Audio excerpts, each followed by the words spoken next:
Hi, this is Douglas Macgregor, CEO for Our Country, Our Choice. And we are interviewing yet another candidate who is independent and is an experienced political figure and has fought these battles many, many times. And I'm very pleased to have her with us. Her name is Diane Sare. She is currently running yet again for the Senate seat in New York State against Chuck Schumer, a 40-year veteran of politics, a professional politician for all intents and purposes, in a one party city and what almost looks like a one party state. So we're very happy to have Diane with us. Diane, before we begin, do you want to tell us a little bit about yourself, about where you came from and how you ended up in politics to begin with? Sure. Let me just correct something, which is I ran against Schumer in 2022. I'm Yeah. running against Kirsten Gillibrand Oh, now. I'm sorry. I'm That's sorry, Krista Gillibrand. No, I apologize for that. that's okay. The junior senator. It's fine. She sort of keeps a low profile, but she is with Schumer in virtually everything, and perhaps then some because she is absolutely military-industrial complex on the Armed Services Committee, the Intelligence Committee, and married into British Aerospace. Well, that's interesting. I wondered because I always think of the two as the Bobbsey twins. There really isn't much difference, is there? No, Yeah. no, people All are right. Well, fooled. Diane, tell us, where you're originally from and how you ended up in this position. Well, I'm originally from Maine. That's really where I spent most of my time growing up. I went to college at Hamilton College for 1 year in upstate New York and then transferred to New England Conservatory, which is where I was when I met my husband uh, and became active in the campaigns he was involved in with Lyndon LaRouche. We then moved to New Jersey and I ran for Congress in the state of New Jersey twice. I ran as a Democrat in the 2012 and 2014 elections, and it was a very interesting race because I was actually calling for then President Barack Obama to be impeached, which didn't make me terribly popular with the mainstream Democratic Party. And much to their dismay, in a couple of the counties in my district in northern Jersey, I came in second in a three-way primary, which should have told the Democratic Party that they were already alienating a large part of their base. Yeah, well, that doesn't seem to have happened, does it? They didn't learn. No, they haven't learned. Well, despite this pedigree, as we were talking earlier, you fought quite an uphill battle just to get on the ballot in the state of New York, did you not? I did. And in fact, I have the dubious, or it is a distinction, but it's really outrageous. I was the only independent candidate for any statewide race in 2022 to succeed in clearing the hurdle of 45,000 valid signatures of registered voters. And the tricky thing in New York, which makes it one of the hardest states in the union, is you have to get them all within a 6-week period. Oh, Many states have large signature requirements, but you have 3 months, 6 months. This is really intense. It was tripled from the earlier already difficult 15,000 signatures. So in 2022, it was the first statewide election where you had to get that many signatures. And unfortunately, the Libertarian Party, the Green Party, the Independence Party all lost their ballot status as a result. They were not able to make the hurdle. Many voters don't even know that there were candidates from these parties vying for governor that they never heard of because they could not get onto the ballot. well, this was all accidental, obviously, and not intended in any way to limit the field, right? Oh, absolutely. You know, the state, and this is something else that I don't think the voters of New York particularly would agree with. They created a $100 million matching fund from taxpayer money, which the incumbents get to dip in twice if they win their primaries. And what the state said is that we're going to protect our taxpayers from spending money on what we deem to be frivolous candidates. So if you don't have the view of the establishment, if you're not a Democrat or a Republican, then we are going to make it virtually impossible for you to get on the ballot. This was even more outrageous because US Senate is not a race that's even eligible for matching funds. So it really should have been a non-issue. But I suspect the real reason is censorship, narrowing the race, not allowing debate. And as you're probably very well aware, we've come to a point now where most of the incumbent politicians refuse to debate anyone at all, depriving voters of even the knowledge that there is a choice. Well, obviously, if you're not a mainstream member of the Democrat or Republican parties, I guess, with an automatic base that you can turn to for support, then obviously you're frivolous. So you passed the frivolous benchmark. Obviously, you're a serious candidate. Now, having gotten this far, talk a little bit about electoral integrity in New York State. Our members are very concerned about electoral integrity. We have a group of people working on it. It's frustrating, as you can imagine, because the laws in every state are different. There is no nationwide standard for participation in federal elections. So tell us about this issue of electoral integrity in New York State. Is it a problem? It's a big problem. And as a result of the various things that happened to me, I came in contact with a group called New York Citizens Audit, which had done their own audit of the 2020 election and made the very interesting discovery that the Secretary of State in New York certified 348,000 more votes than there were people who actually voted. That's about 4% or so to play with. And they further determined that out of the then 27 New York congressional districts, we're now down to 26, but there were 27 districts at that time. 11 of the congressional races were really too close to call, given that you had that margin of votes floating around somewhere. And really, the people in the Board of Elections should not have signed off on certifying those 11 races. Well, I don't want to waste too much time talking about who probably sits on the boards and makes those decisions. But have you seen any evidence for any positive change with regard to electoral integrity since the last major election you participated in? No, but I will say that this group has now got over 2,000 volunteers. They've done a study of the 2022 election. I do think there's some legal action looming. I know Letitia James is coming after them, trying to subpoena their records from going door to door and just knocking on doors and finding out whether people actually existed or were registered voters. And apparently, you're not supposed to do that. You're not allowed to talk to fellow citizens. It's really, but I mean, 2,000 volunteers in one state is a lot. I Yes. think we're getting to a threshold where they're not going to be able to get away with doing this, at least not as blatantly in the future, but we're not there yet.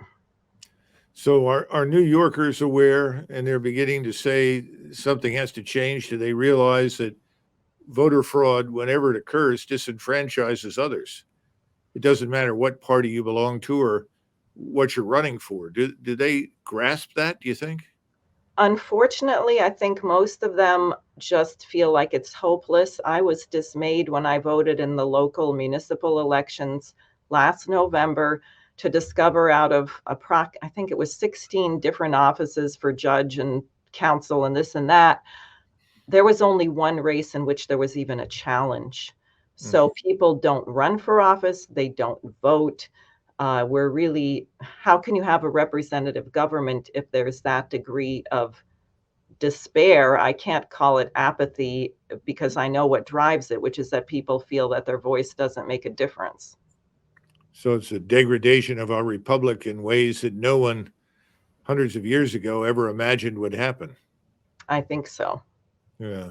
And I'm sure it's not unique to New York. We do have members from time to time who express frustration with people they talk to who simply think it's impossible. we can't change anything.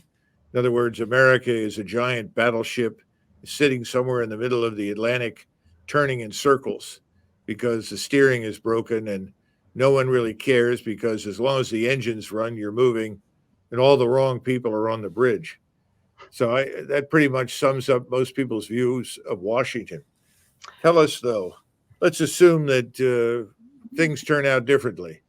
And some of the people you talked about earlier that you said were alienated from the Democratic Party and were willing to vote for others. Let's assume you get in. Once you're in, what are your top priorities? Uh, well, avoiding nuclear war, which I think we're on a collision course here, very moving in that direction. The economy, we have to liberate ourselves from big money. We've been bailing out monstrously criminal enterprises, and this has caused hyperinflation. I think we have to reinstate the Glass-Steagall bank separation. I think we have to actually get the Federal Reserve back under the Congress. We need to eliminate it, put it through bankruptcy reorganization. I do support a national bank, as Alexander Hamilton intended, rather than bailing out a bunch of clients of Jeffrey Epstein. What we should be doing is investing in those things that increase the productivity of our population and our workforce. So that means major infrastructure, nuclear power. We don't have enough energy. You probably know with this war, the CHIPS Act, where we're going to produce all of our own chips, we're discovering that our energy grid cannot sustain the production. So the idea of reindustrializing the United States, if you're going to do it on solar panels and windmills, just forget it. We're not going to have any energy. We can live like cavemen, I guess. But the number one issue is the money. The government has not been using the authority that it has to break up monopolies, to create a level playing field for small businesses or medium-sized firms, which is where you make all the scientific discoveries that drive progress. Well, I'm sure you're aware that a number of these monopolies have a huge influence on the Hill because they can contribute to the PACs that determine how people will ultimately vote and who's probably going to be elected. Have you ever talked to Sheila Bair? No, I have not. Well, Sheila Bair is somebody that I think you would find interesting, who says some of the same things that you do. She was over at Fannie Mae and the Freddie Mac during the last major financial crisis, and she insisted that when the recommendation was made that if you're going to bail out these dysfunctional companies and corporations who are, as you know, playing with money as though it were a casino, she said, why not bail them out at 10 cents on the dollar? Mm-hmm. Why are you bailing them out at 100%? And of course, we all know the answer. They were everybody's friends in Washington. So we were bailing out the wrong people for the wrong reasons at the expense of the American people. And looking at the terrain right now, we're not going to be able to do that in the future. The next financial crisis, there will be no bailouts. Which brings me to another question. If you were elected, what would you argue that we ought to do about the national sovereign debt? I think we really have to re-examine it. There's probably a large part of it that's going to have to be written off. We certainly can't pay $1 trillion a year in interest. And again, this is, if you go back to Hamilton and the debt from the American Revolution, we had, I think it was $53 or $57 million in debt, which was a huge amount at that time. And many people said, oh, forget it. We can't pay it. We just had a revolution. The Europeans will understand. He said, no, we have to pay it. But the way you pay it is by, again, increasing productivity. He said a national debt is a national blessing as long as it has within it the means of its own extinguishment. That is, a debt from building a transcontinental railroad is different than a debt from bailing out Lehman Brothers or Countrywide, well, right? a lot of people have suggested we ought to look at commodities as a way to reduce the sovereign debt. That's one suggestion that's been made, but there's absolutely no alternative to cutting spending. And obviously those are dirty words in Washington, D.C. Nobody wants to cut any spending. But if you were there and you were asked, how do we approach this and how might we cut spending, what would you do? Well, some things, do we really need $850 billion for our defense budget? There's also seems to be an enormous amount of graft. And I think part of all this printing money is everything is corrupt. It's corrupt from the top to the bottom. Everyone's skimming off extra whatever. People are overcharging for everything. But again, if we would get back in the business, I would think I would reverse it. We have to have real growth. We have to have measurable physical growth, which leads to an increase in life expectancy, a decrease in infant mortality, an abundance of energy. My state, New York, just lost 10% of our farms in a 5-year period. We lost 3,000 farms out of 33,000 farms. And someone said, oh, that'll be terrible inflation on the cost of, yeah, it'll be inflation, but it also means there won't be any food. If you continue this way, it's the actual lack of food. So I think we have to think about it very differently. It's not how much money you make, it's how much power man has to transform nature. That's economic success. That was the American system. No, that's absolutely right. Probably the single most important issue for any great power, any great civilization, is cheap energy. And we've certainly shot ourselves in the foot that way. We've got to get back to the resources at hand and use them effectively and get out of this sort of mindless climate war that we're engaged in. People don't even understand it.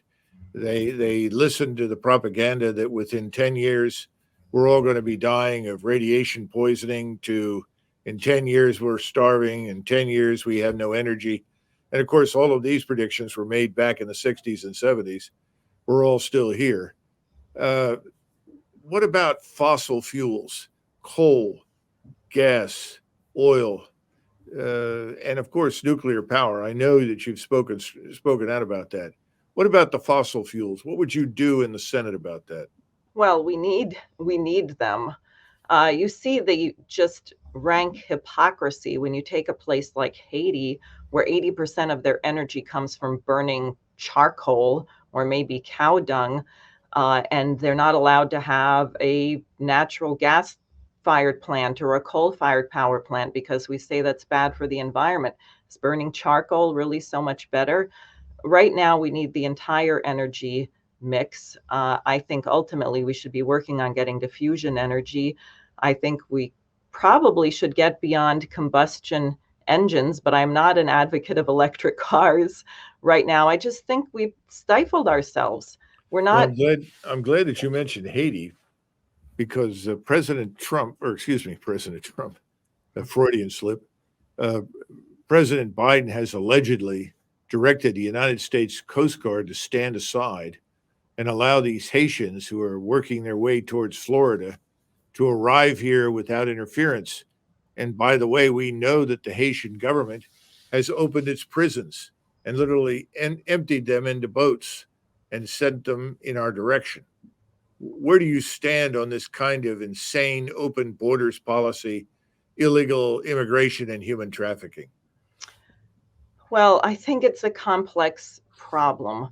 On the one hand, as soon as you refer to any human being or any group of human beings as an animal or a criminal, you lose your humanity. So you can't do that. On the other hand, we have horrifically irresponsible policies.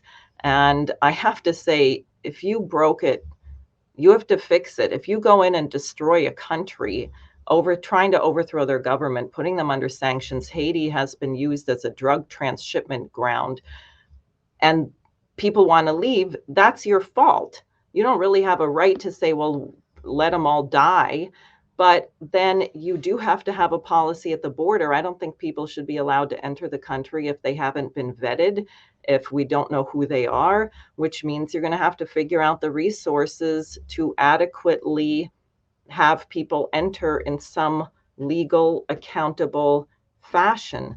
And again, back on this Wall Street question, obviously there's a huge amount of money in the human trafficking end of it. I had mentioned the other day, I went to the Roosevelt Hotel and to see who was sleeping on the sidewalk of these migrants that have been flooding into New York City. And everyone I met was from West Africa. And they said, yeah, they came to our country, the, I don't know, cartels, and said, Biden's opened the borders, give us $5,000 and you can get on an airplane and fly to Nicaragua. Who is running this and to what end? And I feel like because in a way the system is bankrupt, we've created this massive bubble. They don't have a way to keep it afloat anymore. So human beings are used as a conduit for the money to flow through to continue bailing this out with no regard for what happens to the human beings or a deliberate sadistic view of getting people to inflict incredible harm on each other. Well, we know that billionaires like George Soros have a role to play in this. They've been facilitating the movement of a lot of these people, but we've got a lot of money coming into non-governmental organizations that support it. Some of that comes out of the United Nations, and of course, a lot of the money that goes to the United Nations comes from us. So it's a vicious problem, but we've got to secure the border, don't you think? Yeah, I think we also have to speed up legal immigration. I mean, this creates a horrible quandary, right? People who want to enter the country legally are waiting 10 years, trying to go through every hoop, cross every T, dot every I. Right. And then, so the whole thing is kind of a mess. But I think you get back to this question of growth, and I really want to stress the global South is moving in a different direction. If you hear from some various leaders in Africa and elsewhere, where they're saying, you know what, we're not interested in your Green New Deal. We're going to build pipelines. We're going to build ports. We want nuclear power. Colonialism is over. And if Americans had not lost our identity, if we didn't somehow have morphed ourselves into the British Empire, we would be rejoicing. We'd say, great, you're getting your independence. You're going to be a great trading partner. Maybe we can work together building a bridge and you'll have so many people in the middle class, you'll want to buy American washing machines. Oops, we don't produce them anymore. Well, we're going to have to gear that up. In other words, we should see it as in our interest that nations get out of poverty, become stable and develop, and we should be doing the same thing. Well, you realize, of course, that that was the historic American position. And certainly up until Woodrow Wilson, we absolutely welcomed development elsewhere. Now, we did commit some serious mistakes, and I would argue crimes in a place like the Philippines. Mm. But generally speaking, until World War I, we tended to take the position that you're outlining. But that's another question, and that is who are we now as a people? And the government seems to say we're nothing. In other words, if you're everything, you're nothing. So, what is an American? What about our national identity, our history, our national monuments, the things that remind us of who we are based on a long and important past? Where do you stand on those issues? Well, I have to tell you, I mean, this is really what drew me to the work of Lyndon LaRouche, who's a World War II veteran, and 5 years after his death is probably the most controversial American political figure even today, because he really identified with the founding of this republic and the conception of the Constitution and our Declaration of Independence, which I have to say, what made us quote unquote exceptional is that it wasn't exceptional. The idea that all men are created equal and endowed with certain inalienable rights, life, liberty, the pursuit of happiness, that's not just an American principle, that's a universal principle. But we were the first nation to actually try and have a government that would uphold those very principles.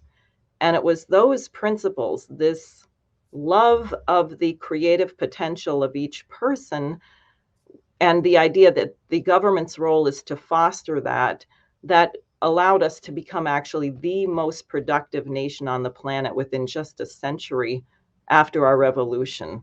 I mean, by the Centennial Exhibition in 1876, I believe we were outproducing the entire rest of the planet combined.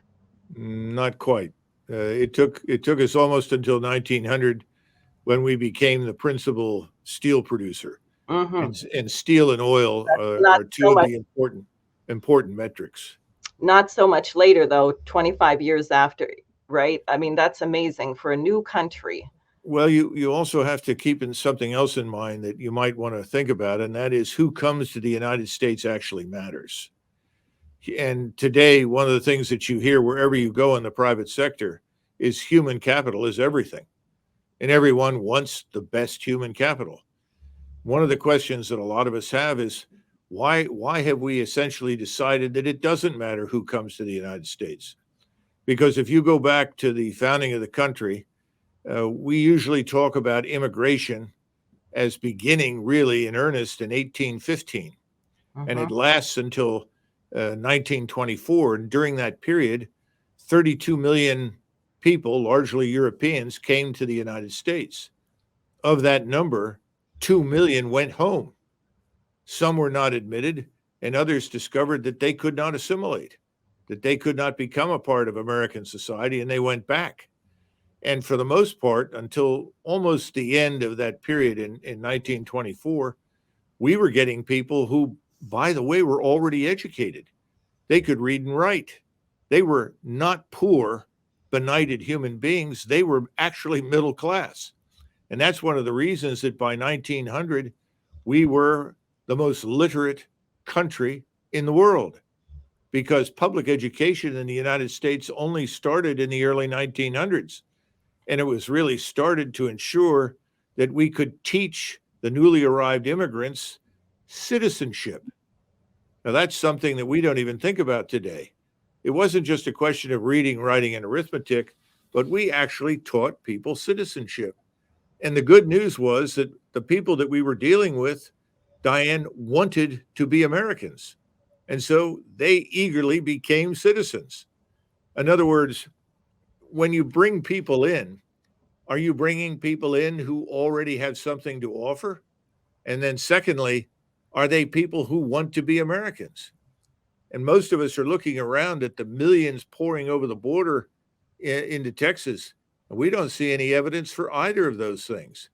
No, as you say, no one's vetting anybody, but most of these people, they're not coming here to become Americans. They may be coming here for a variety of reasons, including self enrichment or making themselves dependent upon government, but they don't want to be Americans. So Well, why are we letting them in? I don't think we have people who want to be Americans. We don't even know what an American is. I mean, Well, that was the earlier question I had for you. right, because I mean, I had a friend, a younger friend who said to me that uh, Trump was the first president she heard speak in her lifetime in any positive terms about the United States. So we have a whole re-education going on because what children are taught in school is basically that the US was the British Empire, it was a bunch of rich white slave owners who killed all the Native Americans and just wanted to get rich or something. They have no idea of the oppressive conditions in Europe. They have no idea. I mean, how did we come up with the Declaration of Independence with these beautiful universal principles? Because people knew what oppression was, and they said a beacon, you know, a light on a hill. Our nation is going to demonstrate that self-government is the most appropriate form of government for human beings, and we did that, and it was a great good. And we had the idea that by example, not by running around with a gun, but by example, we would create conditions where many more republics would spring up around the planet. Well, last question. Do Yeah. you think Americans have finally discovered that their government has been trying to export governmental practices, whether you call it democracy or republicanism, at gunpoint? And have Americans noticed that it doesn't work?